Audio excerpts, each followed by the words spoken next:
Hello everybody, this is Jorge from Mexicali Fish Keeper.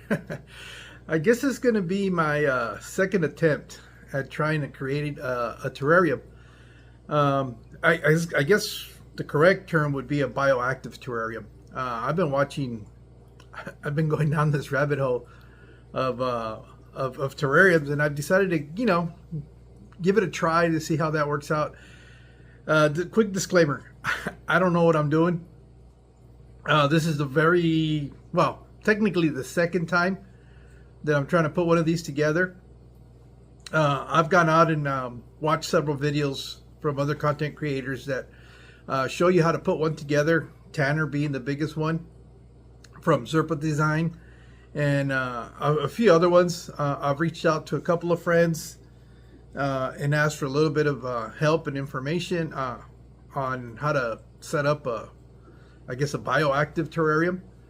And this is the reason I say this is my second attempt, because if you guys watched the last video, I guess I was sort of successful in setting up the terrarium, but I had a little bit of a problem with the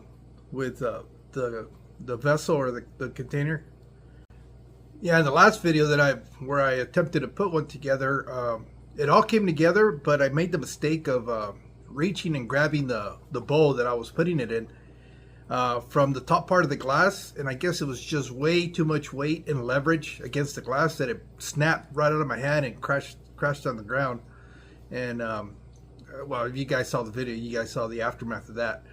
But rethinking it, I went and I have a 10-gallon tank that it was just kind of sitting there on the shelf. Wasn't really sure what I was going to do with it, so I'm going to go ahead and try to set up, I guess technically, my very first terrarium in that.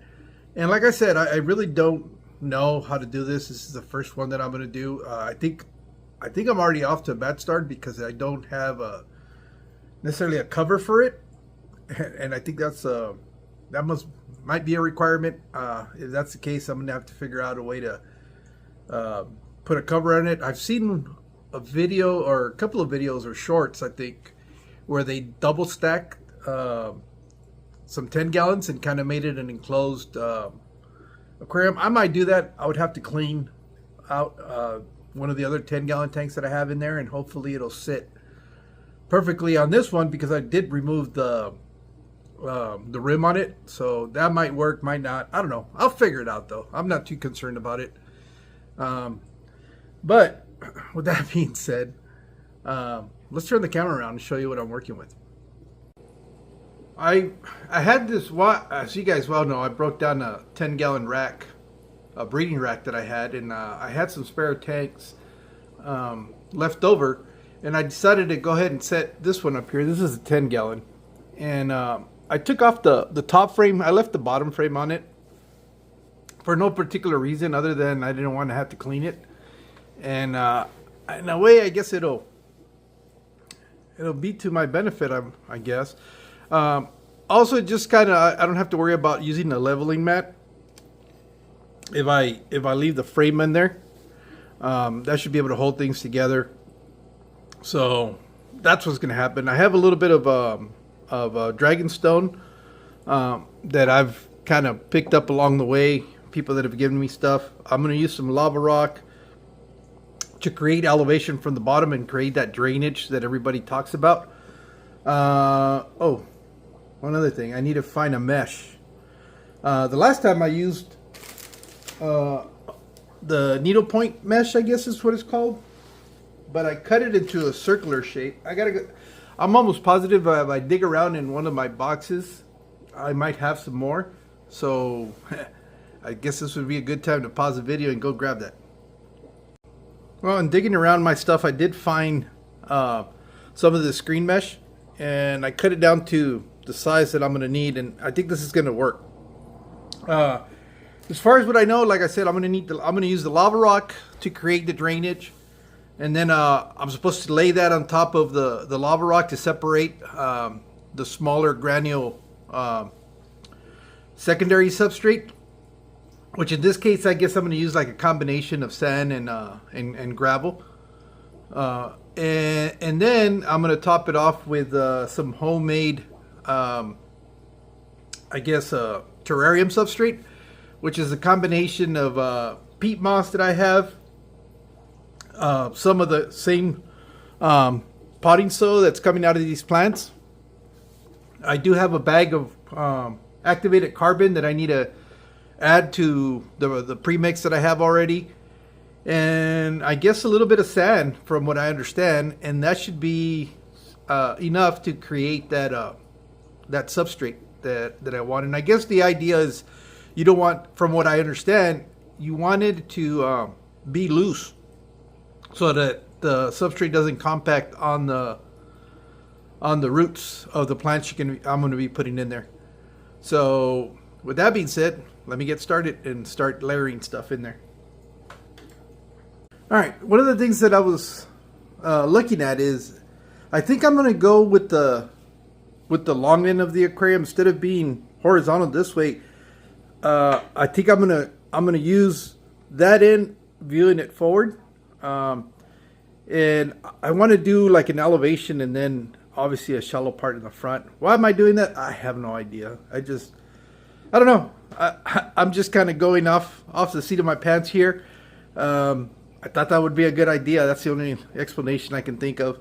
I don't know how that's gonna work out as far as when it comes to laying the substrate, but I guess we'll just play it by ear and see what happens.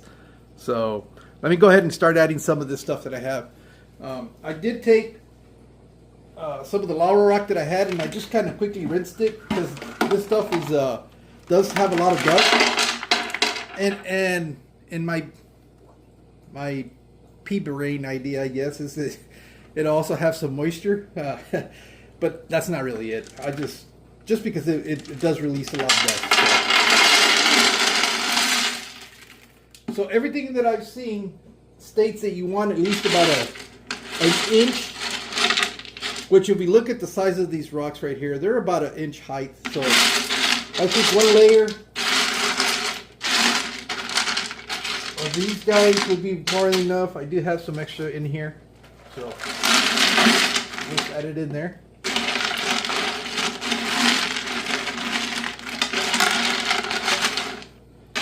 And I guess you want a pretty even layer.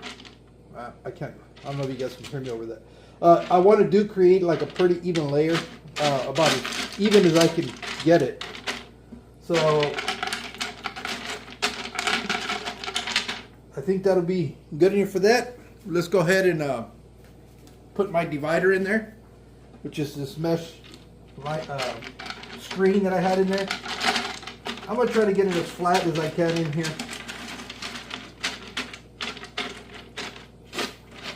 Okay, so now I'm going to add that secondary layer, which is a combination of gravel. So let me go get that gravel. All right, I had an aquarium where I had some of this coarser gravel, aquarium gravel, so I used that, but I don't feel like it's enough, so I'm going to just add a little bit more of this other substrate that I had, which is sandbination. I'm inventing words now today. No, it's a combination of sand and gravel, so let me go ahead and add that extra layer.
All right, so this is kind of what it looks like. Not totally happy with it. I think I could have done a better job with the plants. But I kind of almost, in reality, it's more because I wanted to be a good environment for the isotopes and springtails that I have. I happen to go to, I didn't realize PetSmart sold this stuff. I was looking online, but today I happened to stop by just out of curiosity, and I found out that they carry these. These are like some little orange guys. It's a mix. There they are. I don't know what they are, but I'm going to be adding these guys in here. And I know that they like decomposing materials, so I got a little bit of tree bark from some firewood that I had. And I'm going to add this to this and pretty much call it done. So let me add this stuff in here, and I'll add the little isopods and springtails, and I guess we'll call it good. But this is what it looks like, I guess, from the front looking in.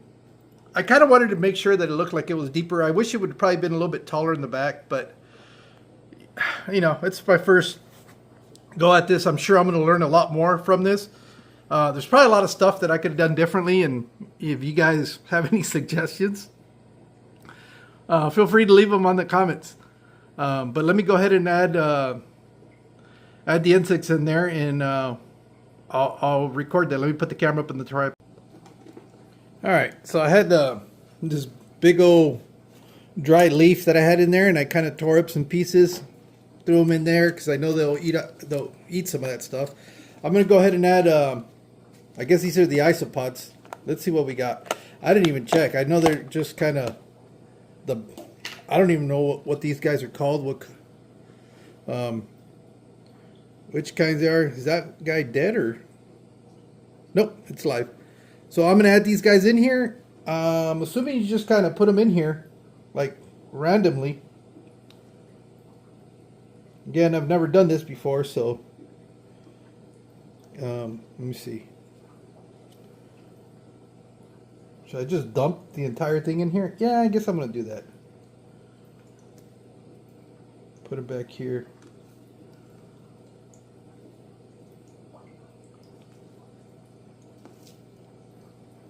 Let's see.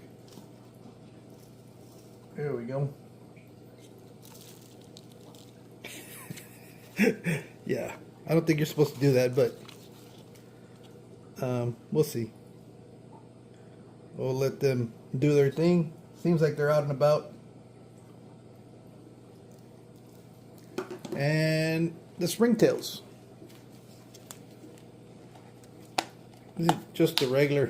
I've seen some that are like orange and red, which I thought those were pretty cool. So maybe if I do this correctly, I'm trying to see where they're at. Do you guys see them? Is it these dots? Huh. Are these guys alive? Am I? Oh, I see them. I see them. Yeah, they're down in there. So I'm just going to sprinkle these guys in here. In different places. And let them do their own thing. So, again, this is my very first time doing something like this. Will it work? Will it not work? Who knows? Only time will tell, I guess.